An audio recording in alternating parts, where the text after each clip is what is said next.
Tesla CEO Elon മസ്കിന് Nobel പുരസ്കാരം നൽകാൻ വേണ്ടി ശുപാർശ ചെയ്തിരിക്കുകയാണ് യൂറോപ്യൻ പാർലമെന്റ് അംഗം. സമാധാനത്തിനുള്ള നൊബേൽ മസ്കിന് നൽകണമെന്നാണ് യൂറോപ്യൻ പാർലമെന്റ് അംഗമായ ബ്രാങ്കോ ഗ്രിംസിന്റെ ആവശ്യം. അഭിപ്രായ സ്വാതന്ത്ര്യത്തിനും മനുഷ്യാവകാശ സംരക്ഷണത്തിനുമായി മസ്ക് ചെയ്ത കാര്യങ്ങൾ പരിഗണിക്കണമെന്നാണ് നോർവീജിയൻ നൊബേൽ കമ്മിറ്റിക്ക് സമർപ്പിച്ചിരിക്കുന്ന നിവേദനത്തിൽ ആവശ്യപ്പെടുന്നത്. സമൂഹ മാധ്യമങ്ങളിലെ പോസ്റ്റ് വഴിയാണ് മസ്കിനെ നാമനിർദ്ദേശം ചെയ്ത കാര്യം ഗ്രിംസ് ലോകത്തെ അറിയിച്ചത്. നാമനിർദ്ദേശം അംഗീകരിച്ചതിന്റെ ഇമെയിൽ സ്ക്രീൻഷോട്ട് സഹിതമാണ് സ്ലൊവേനിയൻ രാഷ്ട്രീയ പ്രവർത്തകനായിട്ടുള്ള ബ്രാങ്കോ ഗ്രിംസിന്റെ പോസ്റ്റ്.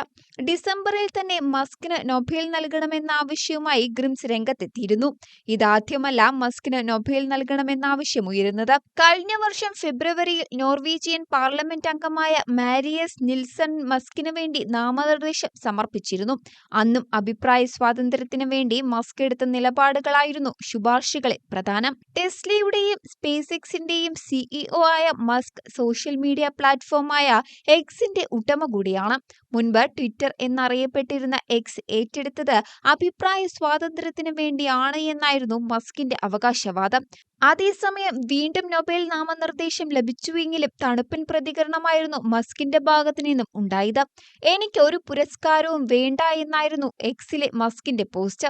സെൻസർഷിപ്പ് പോലുള്ള വിഷയങ്ങളിൽ തുറന്ന സമീപനം സ്വീകരിച്ചിട്ടുള്ള മസ്കിന്റെ പ്രതികരണം സമൂഹ മാധ്യമങ്ങളിൽ വലിയ ചർച്ചയാണ്. അംഗീകാരങ്ങളിൽ താൽപര്യം പ്രകടിപ്പിക്കാത്ത പതിവ് രീതി തന്നെയാണ് ഇത്തവണയും മസ്ക് സ്വീകരിക്കുന്നത് എന്നാണ് ഒരഭിപ്രായം. വ്യക്തിപരമായ അംഗീകാരങ്ങളിലല്ല തന്റെ സംരംഭങ്ങളിലൂടെ അഭിപ്രായ സ്വാതന്ത്ര്യത്തെ സംരക്ഷിക്കുക എന്ന വിശാലമായ ദൗത്യത്തിലാണ് ശ്രദ്ധ എന്നായിരുന്നു മസ്ക് പ്രസ്താവനയിലൂടെ അറിയിച്ചത്. മസ്കിന്റെ നാമനിർദ്ദേശത്തെ സംശയത്തോടെ കാണുന്നവരാണ് നെറ്റിസൺസിൽ അധികവും. ആർക്ക് വേണമെങ്കിലും നാമനിർദ്ദേശം ലഭിക്കുമെന്നാണ് വിമർശകരുടെ വാദം. ഇപ്പോഴും എക്സിൽ സെൻസർഷിപ്പ് നടക്കുന്നുണ്ട് എന്നും വിമർശിക്കുന്നവരുണ്ട്. തീവ്ര വലതുപക്ഷക്കാരനായ ബ്രാങ്കോ ഗ്രിംസ് നാമനിർദ്ദേശം ചെയ്തത് ഗൂഢലക്ഷ്യത്തോടെയാണ് എന്നും സമൂഹ മാധ്യമങ്ങളിൽ നിറയുന്നു. പുരസ്കാരമൊന്നും തനിക്ക് വേണ്ടെന്ന് മസ്ക് നിലപാടെടുക്കുന്നുവെങ്കിലും നൊബേൽ കമ്മിറ്റിയുടെ തീരുമാനമാണ് പ്രധാനം. വരും മാസങ്ങളിലാണ് കമ്മിറ്റി നാമനിർദ്ദേശങ്ങൾ പരിശോധിച്ച് അംഗീകാരം നൽകുന്നത്.